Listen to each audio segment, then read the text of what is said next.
बिस्मिल्लाहिर्रहमानिर्रहीम। अस्सलाम वालेकुम नाज़रीन, आप यूट्यूब चैनल देख रहे हैं। मैं इमरान खान हूँ। सबसे पहले तो पाकिस्तान तहरीक इंसाफ ने आज अपना इम्तिहान पास किया। तहरीक इंसाफ के जो अरकान असम्बली हैं बड़ी तादाद में हाई कोर्ट्स के बाहर गए, वहाँ पे उन्होंने एहतजाज किया इमरान खान साहब की रिहाई के लिए। और मामला ये है कि हाई कोर्ट्स में इमरान खान साहब के केसेस लगाए नहीं जा रहे। जब इमरान खान साहब को सजाएं सुनानी थी तो आधी आधी रात तक अदालतें लगाई गई। जेल के अंदर जो है वो जजों को पहुंचाया गया।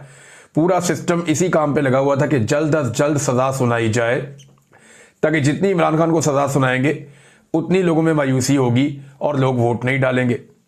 लेकिन फिर लोगों ने मुस्तरद किया उस सारे जुल्म को और बर्बरियत को, और लोगों ने बाकायदा निकल कर वोट डाले और 8 फरवरी को सारा नक्शा बदल दिया।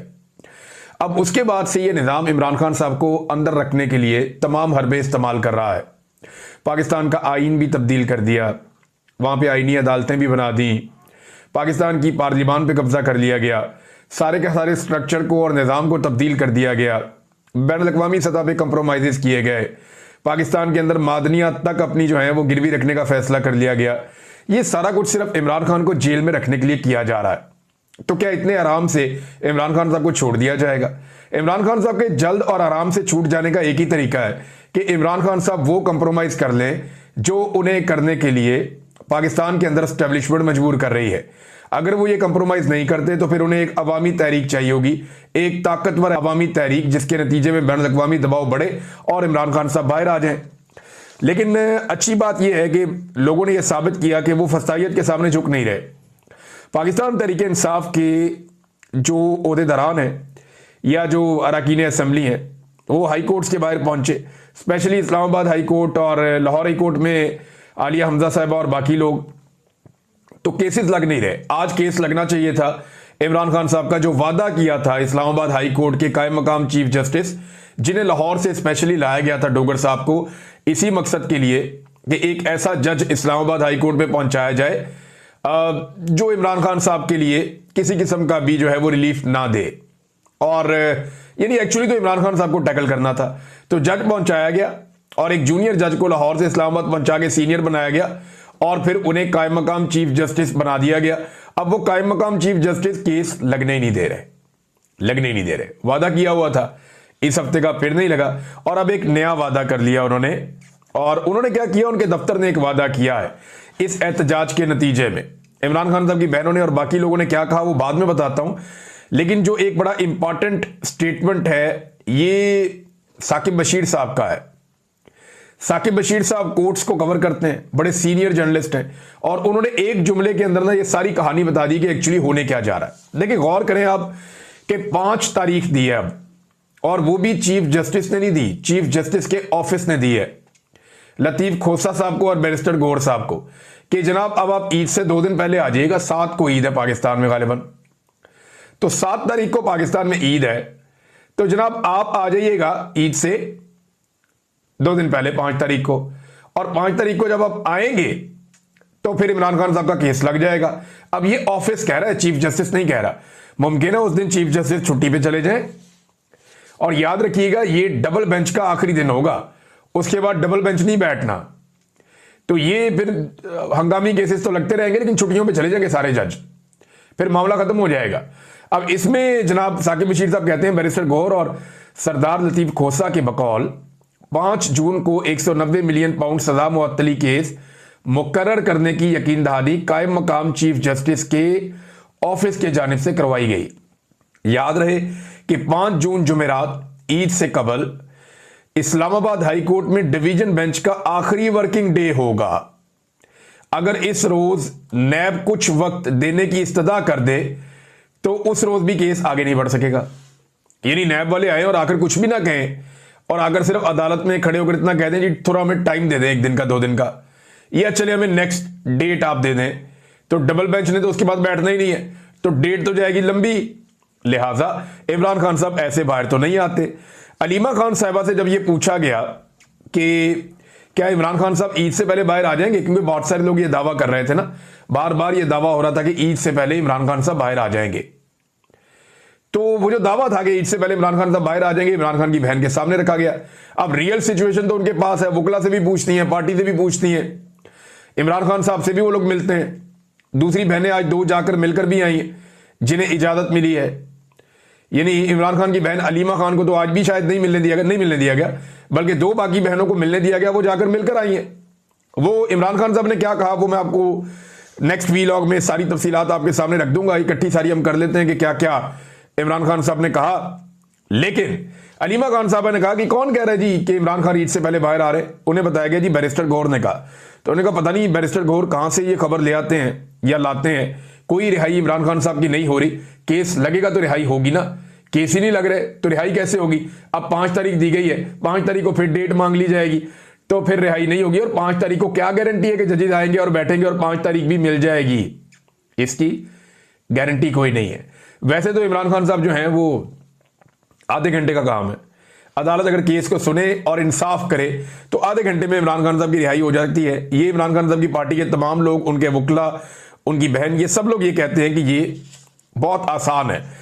अच्छा जनाब, अब साकिब बशीर साहब के बकौल अगर नैब थोड़ा सा टाइम मांग लेना, ऐसे ही कह दे जनाब हमें एक पेशी और दे दें आप, या हमें एक मौका दे दें, हम तैयारी करके आ जाते हैं, तो बस इतना ही काफी है, इतना ही काफी है। और फिर इमरान खान साहब की ईद भी अंदर गुजर सकती है और उसके बाद वाला टाइम भी अंदर गुजर सकता है। नाज़रीन, इमरान खान साहब जो हैं वो हफ्तों का या दिनों का नहीं सोच रहे। उनकी मुझे ऐसा लगता है कि मनसूबाबंदी लंबी है। ये तासुर हर थोड़े अरसे के बाद फैलाया जाता है जानबूझकर। मैं पहले दिन से एक ही बात कर रहा हूं कि अदालतों के ऊपर से जिस वक्त दबाव खत्म हो गया इमरान खान साहब बाहर आ जाएंगे। जिस वक्त अदालतों में इंसाफ मिल गया उस दिन इमरान खान साहब बाहर आ जाएंगे। इंसाफ अदालतों में तब तक नहीं मिल सकता जब तक कि अदालतों के ऊपर कंट्रोल है मिलिट्री एस्टेब्लिशमेंट का, और मिलिट्री एस्टेब्लिशमेंट इस कंट्रोल को छोड़ने पे तैयार नहीं है। तो इमरान खान साहब एक बड़ी तहरीक की तैयारी कर रहे हैं कि पूरे मुल्क में बैक वक्त एक बड़ी तहरीक खड़ी की जाए। अब ये क्या वो ये कर सकते हैं कि एक बड़ी तहरीक पूरे मुल्क में इमरान खान साहब खड़ी कर दे? देखिए, पाकिस्तान तहरीक इंसाफ या पाकिस्तानी जो है वो इस तहरीक के लिए तैयार है। तो ये बात तो ठीक है कि महंगाई के हाथों पिसे हुए लोग हैं, परेशान है बहुत ज्यादा। हालांकि सबको पता था वो पिंजरे में बंद है, सबको पता था कि वो जंगले के अंदर उसको कैद किया हुआ है, सबको पता था कि वो बाहर नहीं निकल सकता इस जेल में से। यही हाल आज इमरान खान का है। उसको जेल में डाल के ना बड़े बड़े लोग बड़के मारते हैं, कोई इधर छलांग मारता है, कोई इधर छलांग मारता है, कोई उसके ऊपर कीचड़ उछालता है, कोई उसकी बीवी के ऊपर कीचड़ उछालता है, कोई उसकी बहन के बाल पकड़ के खींचता है, कोई उसे ओए तोए करता है, कोई उसे गाली देता है, कोई उसे ज़हनी मरीज कहता है, कोई उससे बदतमीजी करता है। तो ये सारे लोगों की औकात बिल्कुल वैसी है। और शेर बैठा हुआ इन्हें देख रहा है, वो अंदर से एक धाड़ मारता है और इनकी दौड़ें लग जाती है। एक धाड़ मारता है अंदर से, वो इनकी दौड़ें लग जाती हैं। फर्ज करें अगर वो शेर बाहर आ गया तो इनके साथ क्या होगा। ये चिड़ियाघर तो क्या लाहौर की बाउंड्री से बाहर निकल जाएंगे। मैं उसकी मिसाल दे रहा हूं।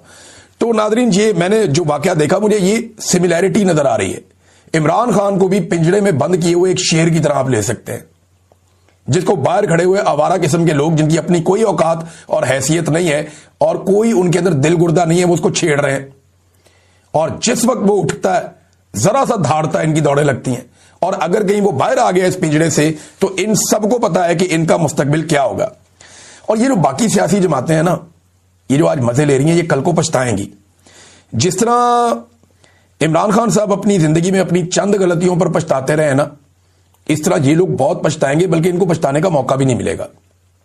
वजह यह है कि इमरान खान साहब ने तो कैलकुलेटेड मिस्टेक्स की थी, इन्होंने तो तबाहियां ही फेर दी, इन्होंने तो सारी लिमिट्स ही क्रॉस कर दी और इस लेवल की लिमिट्स क्रॉस की हैं कि इनके पास कल को कोई जस्टिफिकेशन रहेगी भी नहीं। इमरान खान साहब की बहनों की मुलाकात का दिन है। पिछली मरतबा बहुत बड़ी तादाद में लोग गए थे मुलाकात करवाने के लिए, खासतौर पे पंजाब से बहुत बड़ी तादाद में लोग निकले थे। अब टाउट्स धमकियां लगा रहे हैं पहले से ही कि मुलाकात नहीं होनी इमरान खान की, हम करवाने ही नहीं देंगे मुलाकात। और ऑब्वियस है, जिस तरह का स्टेटमेंट इमरान खान साहब ने दिया उसके बाद मुलाकात होना थोड़ा मुश्किल है। लेकिन पेशावर का जलसा बड़ा कामयाब हुआ। अब इमरान खान साहब सबसे पहले तो पेशावर के जलसे का जिक्र करेंगे और फिर वो जिक्र करेंगे आसिम मुनीर साहब को मिलने वाले इस्तिस्ना पे और दोबारा जो उनकी तैनाती है इस मामले के ऊपर भी। लिहाजा कोशिश शायद की जाए कि इमरान खान साहब की बहनों को ना मिलने दिया जाए। अब डिपेंड करता है कि कारकुन कितना दबाव बढ़ा सकते हैं या बना सकते हैं।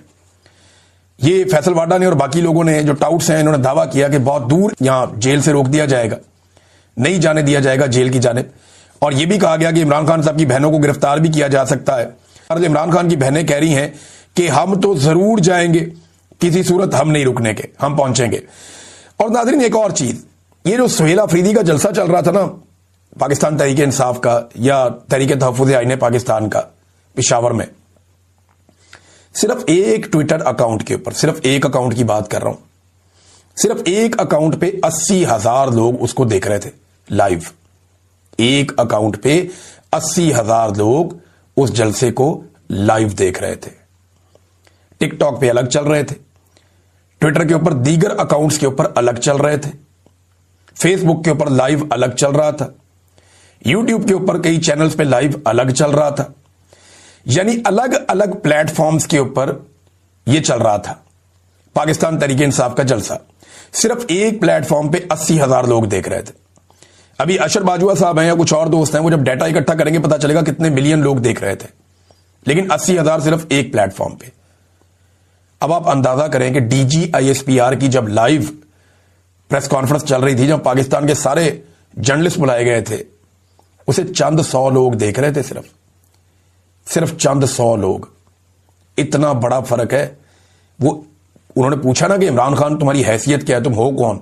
ये हैसियत है कि वो जेल में बैठा है और सिर्फ उसके नाम के ऊपर एक जलसा हो रहा है, और उसके नाम के ऊपर जलसा हो रहा है, उसका एक जूनियर लीडर वहां पे वजीर आला के तौर पे खड़ा है, और सिर्फ एक अकाउंट पे 80,000 लोग देख रहे हैं, और आपको सारे अकाउंटों पर मिलाकर 10,000 लोग नहीं देख पाए। सारे अकाउंटों पर मिलाकर चंद 100 चंद हजार लोग होंगे मैक्सिमम, सारे मिलाकर। तो आप कैसे पूछ सकते हैं उससे कि तुम्हारी हैसियत क्या है? वो रोजाना अपनी हैसियत साबित करता है।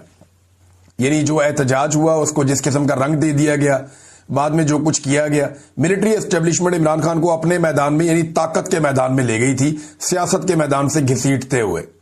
और ताकत के मैदान में उनके पास मुसल्ला लोग हैं, उनके पास पूरा सिस्टम है।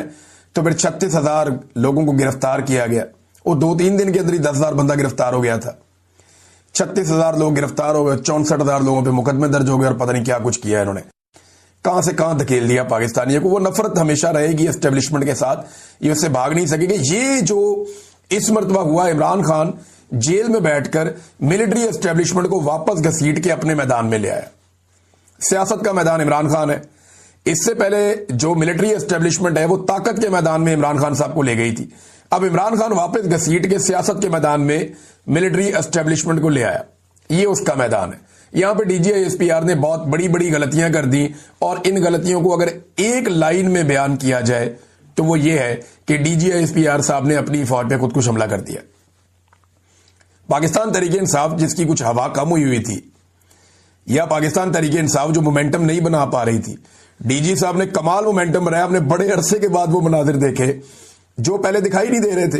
यानी पेशावर वाले जलसे में जिस तरह लोग निकल कर आए हैं, और जिस तरीके से वो जलसागाह भरी है, और जैसे वहां पे लोग आसपास इर्द गिर्द मौजूद थे, जो रिपोर्टर्स वहां से रिपोर्ट कर रहे हैं, जिन लोगों से मैंने बात की, बहुत सारे हमारे ऐसे जर्नलिस्ट हैं जिनका कहीं पे झुकाव भी नहीं है। हमें तो मार मार के इन्होंने एक तरफ खड़ा कर दिया ना, लेकिन बहुत सारे हमारे जर्नलिस्ट हैं जिनका कोई झुकाव ही नहीं है। वो जर्नलिस्ट अपने मुंह से चिल्ला चिल्ला कर कह रहे हैं कि जनाब ये कमाल हो गया। अवाम के अंदर बहुत गम और गुस्सा है, बड़े जोश और जज्बे के साथ बहुत बड़ी तादाद में लोग निकलकर आ गए हैं। अब लोग निकल कर आए हैं, वहां पे जो तकारीर हुई वो तो एक अलग बात है, लेकिन यहां पे सीखने के लिए कुछ है कि पाकिस्तान तहरीक इंसाफ कितनी मैच्योर हो गई है लड़ाई लड़ते लड़ते, कि तहरीक इंसाफ ने DGISPR को गाली का जवाब गाली से यहां भी नहीं दिया। एक दिन पहले भी गाली का जवाब गाली से नहीं दिया, यहां भी नहीं दिया। लेकिन पब्लिक को तो नहीं रोक सकता ना कोई, पब्लिक के मुंह पे हाथ नहीं रख सकता। जब भी कोई ऐसी बात होती थी तो पब्लिक वही बोल रही थी जो DG साहब बोल रहे थे। अब लोग बड़ों से सीखते हैं। DGISPR ने जो लफ्ज इस्तेमाल किया पूरे जलसे के अंदर, लोग उसी लफ्ज से मुखातिब कर रहे थे। ये बड़ा नामुनासिब है जो DG साहब ने काम किया और लोगों को सिखाया। ये नहीं होना चाहिए था, इसकी कोई गुंजाइश पाकिस्तान की सियासत में नहीं होनी चाहिए थी।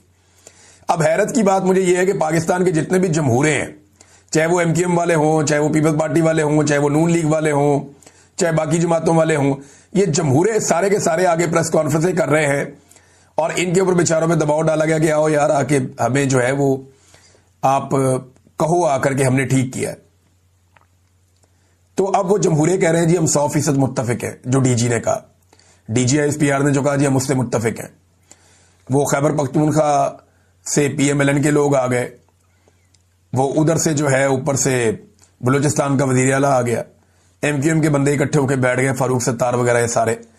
अब अंदाजा करें कि ये मुस्तरद शुदा शक्लें हैं, अवाम ने इनके ऊपर मोहर लगाई हुई है कि हमने इनकी शक्ल भी नहीं देखनी। अवाम ने इन शक्लों को मुस्तरद किया हुआ है।